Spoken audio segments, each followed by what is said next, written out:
Hello students, नमस्कार। मैं Rakesh Kumar, biology lecturer, स्वागत करता हूं आपका अपनी बायोलॉजी ऑनलाइन क्लासेज में, जहां अपन पढ़ रहे हैं एग्रीकल्चर बायोलॉजी क्लास अपनी 12th और लेसन अपना चल रहा था 3rd, जिसके लगभग मैंने आपको 8 पार्ट उपलब्ध करवा दिए और आज अपन इसका जो 9 नंबर का जो पार्ट है उसके ऊपर चर्चा करने वाले हैं। तो देखिए, आज के पार्ट में मुख्य रूप से अपन जो चर्चा करने वाले हैं वह रहेगा अपना खपरा ब्रिंग, यानी कि जो खपरा ब्रिंग है उसके बारे में अपन चर्चा करेंगे। ये एक मुख्य कीट है जो कि फसलों को क्या करता है, नुकसान पहुंचाने का कार्य करता है। तो देखिए, अपन मुख्य चर्चा करेंगे। एग्रीकल्चर बायोलॉजी अपना सब्जेक्ट है और लेसन अपना चल रहा है 3rd। लेसन का नाम फसल व भंडारण कीट। लेसन कौन सा है? फसल व भंडारण कीट है। तो इसमें प्रमुख कीटों के बारे में अपन चर्चा कर रहे हैं। पिछले पार्ट में अपन ने देखा था कि मुख्य रूप से दीमक के ऊपर अपन ने चर्चा कर ली थी, वह अपना पार्ट था। आज का जो पार्ट है अपन में, उसके अंदर अपन मुख्य रूप से जो चर्चा करेंगे वह है खपरा ब्रिंग। खपरा ब्रिंग ये आज का अपना कीट है जिसके ऊपर अपन चर्चा करने वाले हैं। खपरा ब्रिंग अपन मानते हैं कि इसे कहते हैं खपरा बीटल के नाम से भी अपन जानते हैं। खपरा बीटल यह क्या होता है कि धान वगैरह या सूखा जो अनाज वगैरह होता है या फल वगैरह होते हैं उनमें लगने वाला क्या होता है, ये मुख्य कीट माना जाता है। अब इस कीट के बारे में पढ़ने से पहले मैं एक ही बात कहता हूँ कि कोई भी कीट अगर अपन पढ़े ना तो उसमें सबसे पहले मुख्य 3 बातें, उसका वैज्ञानिक नाम, उसके पश्चात अपन देखते हैं उसका गण और तीसरा देखते हैं उसका कुल। ये अपने को याद होना अनिवार्य होता है। वैज्ञानिक नाम देखे इसका ट्रोगोडर्मा ग्रेनेरियम। ट्रोगोडर्मा ग्रेनेरियम यह इसका वैज्ञानिक नाम होता है, यानी कि साइंटिफिक नेम। शॉर्ट में लिख रहा हूँ मैं, साइंटिफिक नेम ट्रोगोडर्मा ग्रेनेरियम होता है। गण इसका देखें तो कोलियोप्टेरा होता है। कोलियोप्टेरा क्या होता है, इसका गण होता है। और अगर इसका कुल की अगर अपन बात करते हैं दोस्तों, तो डर्मेस्टिडी इसका कुल माना जाता है। डर्मेस्टिडी इसका कुल होता है। तो ये 3 बातें अपने को मुख्य रूप से ध्यान में रखनी पड़ती है। सबसे पहले तो कि वैज्ञानिक नाम ट्रोगोडर्मा ग्रेनेरियम होता है, गण इसका कोलियोप्टेरा होता है और कुल जो होता है डर्मेस्टिडी माना जाता है। तो ये मुख्य रूप से अपने को ध्यान में रखना चाहिए। अब अगर इस कीट की अगर अपन बात करते हैं तो इसका उत्पत्ति स्थल की अगर अपन बात करें दें, इस कीट का जो उत्पत्ति स्थल है वह मुख्य रूप से किसे माना जाता है, अपने भारत को ही माना जाता है। उत्पत्ति स्थल किसे मानते हैं, अपने भारत, इंडिया को माना जाता है।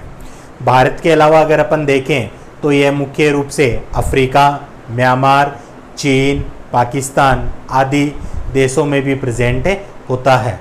भारत के अलावा अगर देखें तो अफ्रीका, चीन, म्यांमार, पाकिस्तान, इनमें भी मुख्य रूप से ये अपने को देखने को मिलता है। लेकिन अगर उत्पत्ति पूछे तो भारत में मानी जाती है। या अपन कह सकते हैं कि विश्व के वे सभी देश जिनमें टेम्परेचर लगभग 32 से 42 डिग्री, 44 डिग्री या 30 से 40 डिग्री सेंटीग्रेड रहता है या सेल्सियस से रहता है, टेम्परेचर जो होता है वह 32 से 42 डिग्री सेंटीग्रेड रहता है, वहाँ पर यह क्या रहता है, सक्रिय बना हुआ रहता है या वहाँ पर यह पाया जाता है, नुकसान पहुँचाता है। क्योंकि इस कीट की एक विशेषता होती है कि यह ताप और नमी, यानी न तो ज़्यादा गर्मी न ज़्यादा सर्मी, न ज़्यादा गर्मी न ज़्यादा सर्दी। वह जो मौसम होता है जिसमें दोनों उपलब्ध हो रहे हैं, ताप भी उपलब्ध हो रहे हैं, नमी भी रहती है, तो वहाँ पर ये क्या करता है, नुकसान पहुँचाने का कार्य करता है। इसीलिए अपन कहते हैं लगभग ये जून जुलाई से जो अपने सितंबर अक्टूबर तक का जो माह आता है उसमें ये क्या करता है, ज़्यादा नुकसान पहुँचाने का कार्य करता है। यह इस कीट की मुख्य विशेषता मानी जाती है। इसके अलावा अगर इस कीट के अगर अपन लक्षणों की बात करते हैं ना दोस्तों, लक्षणों की अगर बात करते हैं तो यह जो कीट होता है ना, इसका अगर पूर्ण विकसित भृंग अगर अपन देखें, पूर्ण विकसित यानी शरीर का निर्माण हो चुका है पूर्ण रूप से, तो पूर्ण विकसित जो भृंग होता है ना वह कथई रंग का माना जाता है। पूर्ण विकसित जो भृंग है, पूर्ण विकसित भृंग कथई रंग का होता है। पूर्ण विकसित जो भृंग होता है ना वह किस रंग का होता है, कथई रंग का होता है। शरीर पर लंबे कड़े बाल होंगे और 4 mm शरीर की लंबाई होती है। लंबे कड़े बाल और 4 mm अगर अपन देखें तो इसके शरीर की क्या होती है दोस्तों, लंबाई मानी जाती है। लेकिन अगर अपन बात करते हैं इसका जो प्रौढ़ होता है या वयस्क होता है वह क्या होता है, छोटा होता है। प्रौढ़ जो वयस्क कीट होता है, प्रौढ़ क्या होता है, छोटा होता है, गहरा कथई रंग का होता है और उसके शरीर की लंबाई देखें तो 2 से 3 mm अपन मानते हैं उसके शरीर की क्या होती है, लंबाई मानी जाती है, जो वयस्क की बात कर रहे हैं। अब इसके अंदर एक बात अपन देखते हैं कि इसमें जो नर कीट होता है वह मादा कीट की तुलना में शरीर की लंबाई उसकी क्या होती है, आधी होती है। यानी कि नर कीट क्या होता है, छोटा होता है। नर कीट क्या होगा, छोटा होगा। और अगर मादा कीट देखा जाए तो वह क्या होगा, बड़ा होगा। यह भी मुख्य रूप से इनकी विशेषता अपने को देखने को मिलती है। तो पूर्ण विकसित भृंग कथई रंग का माना जाता है, 4 mm लंबाई होती है, उसके बाल जो होंगे कड़े होंगे, गाढ़े होंगे, लंबे होते हैं। लेकिन प्रौढ़ जो होता है वह छोटा होता है, गहरा कथई रंग का होगा, 2 से 3 mm लंबाई होगी शरीर की। इसमें नर कीट जो होता है वह छोटा होता है, जबकि जो मादा कीट होता है उसकी लंबाई जो होती है नर कीट की तुलना में क्या होती है, ज़्यादा होती है। या कह सकते हैं कि मादा की जितनी लंबाई होती है उसकी आधी लंबाई किसकी होती है, नर कीट की मानी जाती है।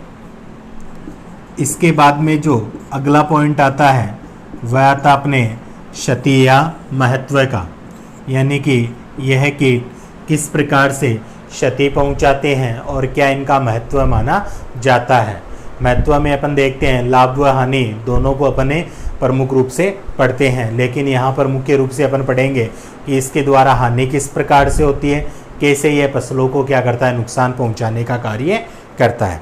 तो देखिए यह जो कीट होता है, मैंने बताया था आपको, ज़्यादा सक्रिय कब रहता है, जब टेम्परेचर जो होता है न तो ज़्यादा कम रहता है और न ज़्यादा हाई रहता है। यानी कि नॉर्मल अगर अपन देखें जुलाई माह से अगर अपन देखें तो सितंबर या अक्टूबर का जो माह होता है उसके अंदर अपन मानते हैं ये ज़्यादा सक्रिय रहता है। तो उस समय अगर अपन देखें तो यह क्या करता है, फसलों वगैरह को क्या करता है, नुकसान पहुंचाता है। इसके साथ जो बीज वगैरह होते हैं उनको क्या करता है, ये नुकसान पहुंचाने का कार्य करता है।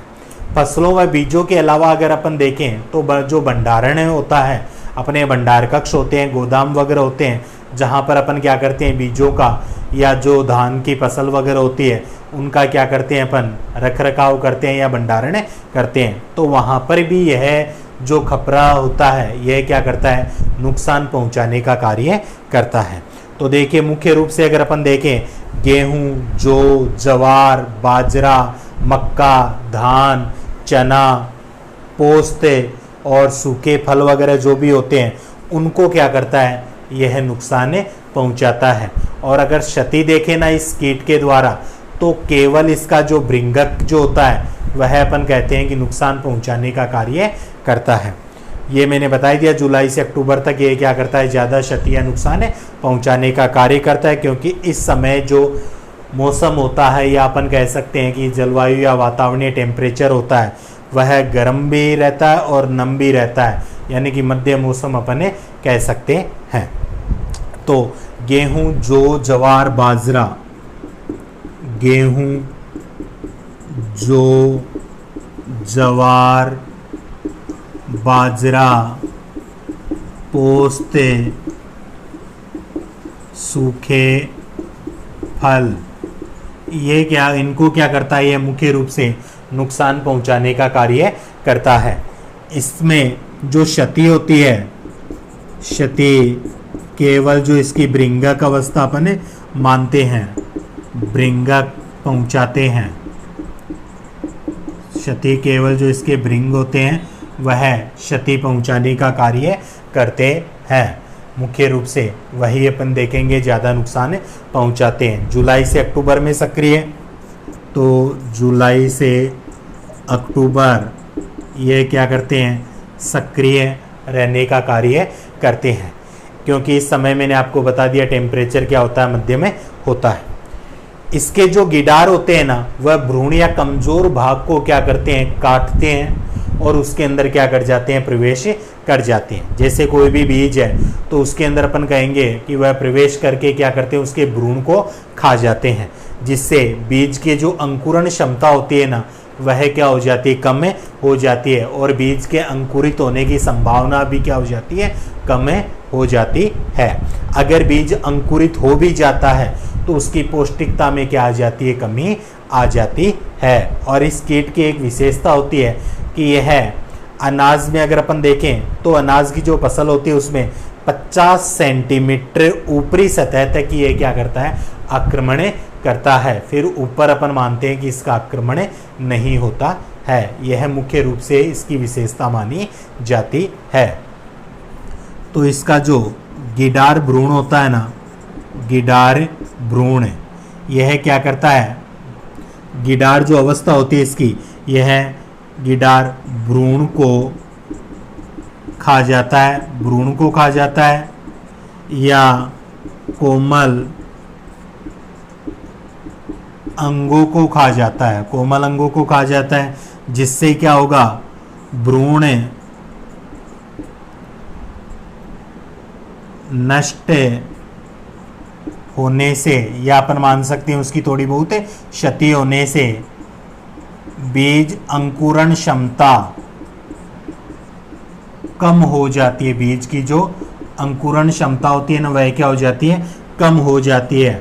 और अगर अंकुरित हो जाते हैं तो स्वादिष्टता में कमी आती है, स्वादिष्टता में क्या आएगी, कमी देखने को मिलती है। यह भी अपन देखें तो यह इस कीट का ही प्रकोप माना जाता है। यह जो कीट होता है ना, यह अनाज की फसल को या अनाज को 50 सेंटीमीटर से ऊपर क्या करता है, नुकसान नहीं पहुंचाता है। 50 सेंटीमीटर तक ये क्या करता है, नुकसान पहुंचाता, फिर ऊपर नुकसान नहीं पहुंचाता है। तो ये अपन देखते हैं मुख्य रूप से इसके द्वारा होने वाली ये क्षति या महत्व होते हैं। इसके बाद में अपन बात करते हैं, इसका जो अगला पॉइंट आता है जीवन चक्र की।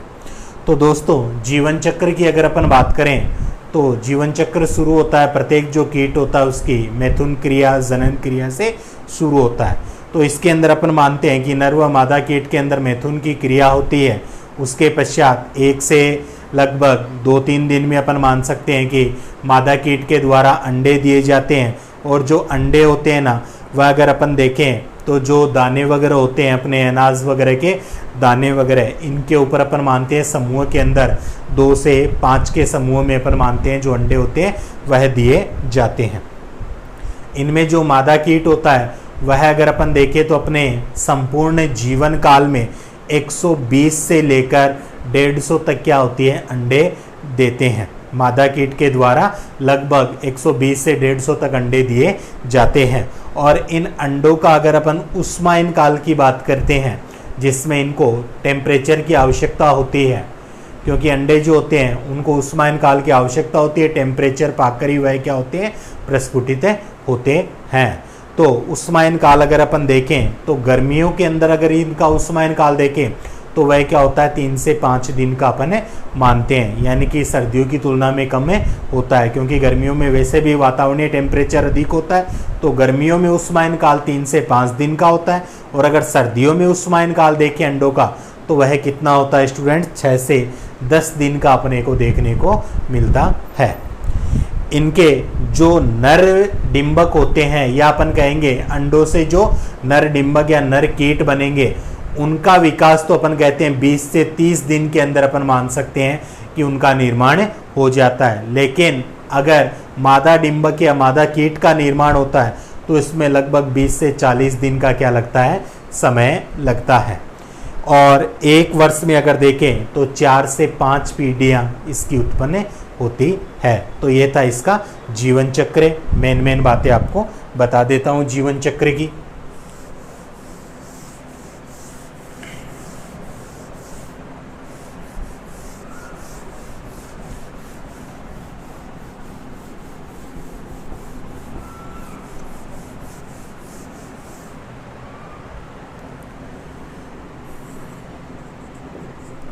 तो जीवन चक्र, तो जीवन चक्र में मैंने आपको बताया कि नर कीट व मादा कीट, इनमें कौन सी क्रिया होती है, मैथुन की क्रिया होती है। कौन सी क्रिया होती है, मैथुन की क्रिया होती है। मैथुन की क्रिया होने के पश्चात 1 से 3 दिन बाद अपन कहते हैं कि मैथुन की क्रिया हो जाती है, तो 1 से 3 दिन बाद क्या होते हैं, अंडे दिए जाते हैं। 1 से 3 दिन बाद क्या दिए जाते हैं, अंडे दिए जाते हैं। और ये अंडे कहाँ दिए जाते हैं, जो अनाज के दाने होते हैं, दानों पर दिए जाते हैं। और ये भी कैसे होते हैं, समूह में दिए जाते हैं। समूह में 2 से 5 तक अपन कहते हैं कि अंडे दिए जाते हैं। अंडे देने के पश्चात अपन कहते हैं इन अंडों का जो उष्मायन काल जो होता है, उष्मायन काल अगर अपन देखें तो वह क्या होता है, अलग अलग माना जाता है। उष्मायन काल गर्मी में अगर अपन देखें तो 3 से 5 दिन का माना जाता है, और सर्दी में अगर उष्मायन काल की बात करें तो 6 से 10 दिन का अपन मानते हैं इसका उष्मायन काल होता है। फिर उसके पश्चात अपन मानते हैं कि जो अंडे होते हैं वह क्या हो जाते हैं, विकसित हो जाते हैं। इन अंडों से अगर नर डिंबक या नर कीट का निर्माण होता है तो 20 से 30 दिन का समय लगता है। नर डिंबक बनने में 30 दिन का समय लगता है। और अगर अपन माने मादा डिंबक का निर्माण हो रहा है तो वहाँ पर लगभग 30 से 40 दिन का क्या लगता है, समय लगता है। और अगर इसके जीवन काल में अगर अंडों की बात की जाए, मादा कीट जीवन काल में 120 से 150 तक क्या देती है, अंडे देती है। एक जीवन काल में 120 से 150 तक अंडे दिए जाते हैं। और एक वर्ष में 4 से 5 पीढ़ी अपने को देखने को मिलती है। तो ये माना जाता है इसका मुख्य रूप से जीवन चक्र कि नर व मादा कीट के अंदर मैथुन की क्रिया होगी। उसके 1 से 3 दिन बाद अपन कहेंगे अंडे दिए जाएंगे। अंडे जो होते हैं दानों पर दिए जाते हैं, समूह में दिए जाते हैं 2 से 5 तक। और मादा कीट के अगर जीवन काल की बात की जाए तो 120 से 150 तक अंडे दिए जाते हैं। जो अंडे दिए जाते हैं उनका उष्मायन काल गर्मी व सर्दी में अलग अलग होगा। गर्मी में 3 से 5 दिन होता है, सर्दी में 6 से 10 दिन का माना गया है। नर डिंबक का अगर अंडों से निर्माण हो रहा है तो वहाँ पर देखेंगे 20 से 30 दिन का समय लगता है। और मादा डिंबक का अगर निर्माण हो रहा है तो 30 से 40 दिन का समय लगता है। एक वर्ष में 4 से 5 तक पीढ़ियाँ देखने को मिलती है। यह माना जाता है इसका जीवन चक्र। अब आगे अपन बात करते हैं दोस्तों इसके प्रबंधन की, यानी प्रबंधन किस प्रकार से होता है। तो प्रबंधन में अपन पढ़ेंगे, इसमें दे रखा अपने एक तो शस्य प्रबंधन दे रखा है और दूसरा दे रखा अपने रासायनिक प्रबंधन। तो उन दोनों के बारे में अपन पढ़ेंगे। प्रबंधन में क्या पढ़ते हैं स्टूडेंट्स, यानी कि जो कीट का जो प्रकोप हो रहा है उससे कैसे बचा जा सकता है या उसको कैसे कम किया जा सकता है, वह सारा अपन किस में पढ़ते हैं, प्रबंधन के अंतर्गत पढ़ते हैं, प्रबंधन या मैनेजमेंट। तो इसमें फर्स्ट जो है अपने वह क्या है, अपने सस्य प्रबंधन दे रखा है। फर्स्ट क्या है, अपने सस्य प्रबंधन दे रखा है। तो सस्य प्रबंधन में तो सबसे पहले बात यही आती है कि अपने जो गोदाम होते हैं ना, जहाँ अनाजों को रखा जाता है, गोदामों की अच्छी क्या होनी चाहिए, सफाई होनी चाहिए। गोदामों की अच्छी सफाई होनी चाहिए, क्योंकि अपन मानते हैं कि अगर सफाई नहीं होगी, वहाँ पर गंदगी होगी, तो वहाँ पर अपन कह सकते हैं कि कीटों वगैरह का प्रकोप क्या होता है, ज़्यादा होते हैं और वह नुकसान पहुँचा सकते हैं। इसके अलावा अपन मान सकते हैं गोदामों में किसी प्रकार का कोई दरार छिद्र नहीं होना चाहिए। गोदाम में दरार छिद्र नहीं होना चाहिए, अगर हो तो छिद्र नहीं होना चाहिए, और हो तो उन्हें क्या करना चाहिए, अपने को कोई भी सीमेंट वगैरह लगाकर भर देना चाहिए और दीवार को बिल्कुल समतल रखना चाहिए, ताकि उस दीवार के अंदर अपन मान सकते हैं कि जो खपरा कीट जो होते हैं वह छिपे न सके। इसलिए गोदामों में दरार छिद्र बिल्कुल भी नहीं होने चाहिए, और स्वच्छ वायु का आवागमन होना चाहिए। स्वच्छ वायु का आवागमन होना चाहिए।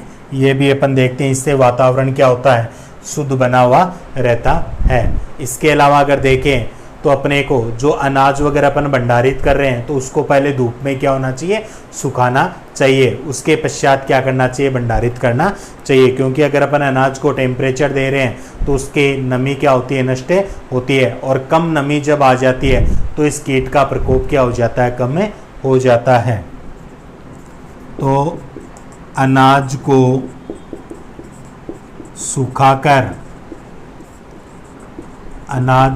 सुखाकर भंडारित करना चाहिए, जिससे क्या होगा, नमी कम होने पर कीट प्रकोप कम हो जाता है, कीट प्रकोप कम हो जाता है। यह भी अपने को देखने को मिलता है, इसीलिए अपन देखते हैं अनाज वगैरह को सुखाया जाता है। इसके अलावा जो अनाज की बोरियां वगैरह होती है ना, उनको सीधा फर्श पर नहीं रखना चाहिए, थोड़ी ऊंचाई पर लकड़ी के बने हुए पाटे वगैरह या अन्य किसी पत्थर वगैरह पर अपन रख सकते हैं। अनाज को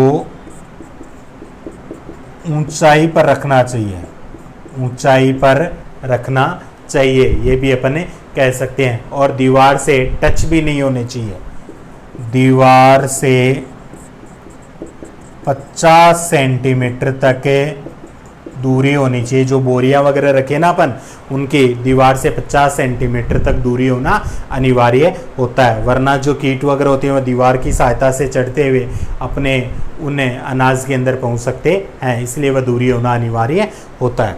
इसके अलावा अगर अपन देखें तो अनाज में जो नीम की निम्बोली का चूर्ण आता है, अनाज में नीम निम्बोली का जो चूर्ण आता है उसका उपयोग करना चाहिए। 600:1 में अपन मानते हैं कि उसका उपयोग भी करना चाहिए, 600:1 में उसका उपयोग करना चाहिए। तो ये होते हैं सस्य प्रबंधन। गोदाम की अच्छी सफाई होनी चाहिए, गोदाम में किसी प्रकार का दरार छिद्र नहीं होना चाहिए, अगर है तो उसे साफ कर देना चाहिए, बिल्कुल समतल होनी चाहिए दीवार। स्वच्छ वायु का आवागमन होना चाहिए। अनाज को सुखाकर भंडारित करना चाहिए, जिससे उसमें नमी जो होती है वह नष्ट हो जाती है और प्रकोप कम हो जाता है कीट का।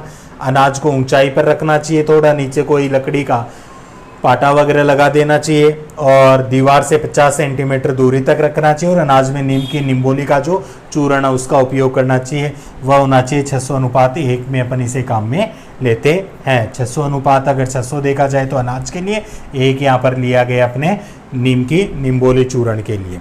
इसके पश्चात अपन बात करते हैं दोस्तों इसके रासायनिक प्रबंधन की। तो रासायनिक प्रबंधन में देखो क्या किया जाता है, रासायनिक प्रबंधन में EDCT एक मिश्रण आता है, EDCT,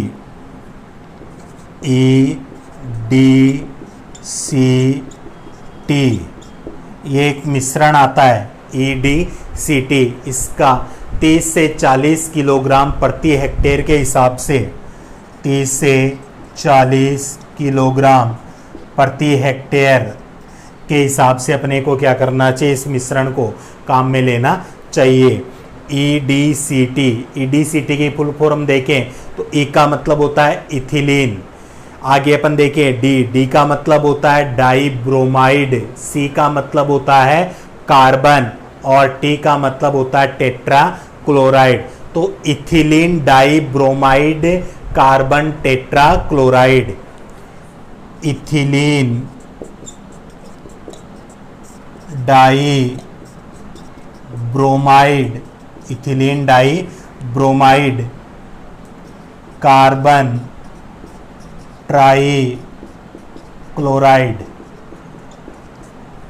ethylene di bromide carbon tri chloride, tetra, sorry tri नहीं, टेट्रा क्लोराइड, ये अपन मानते हैं EDCT की फुल फॉर्म में मानी जाती है। तो इसका 30 से 40 किलोग्राम प्रति हेक्टेयर की दर से अपने को काम में लेना चाहिए। या इसके अलावा जो मिथाइल ब्रोमाइड होता है, मिथाइल ब्रोमाइड 3.5 किलोग्राम प्रति 100 घन मीटर। या अगर अपन देखें इथाइल ब्रोमाइड 3.5 किलोग्राम प्रति 100 घन मीटर के हिसाब से अपन इसे काम में ले सकते हैं, मिथाइल ब्रोमाइड को।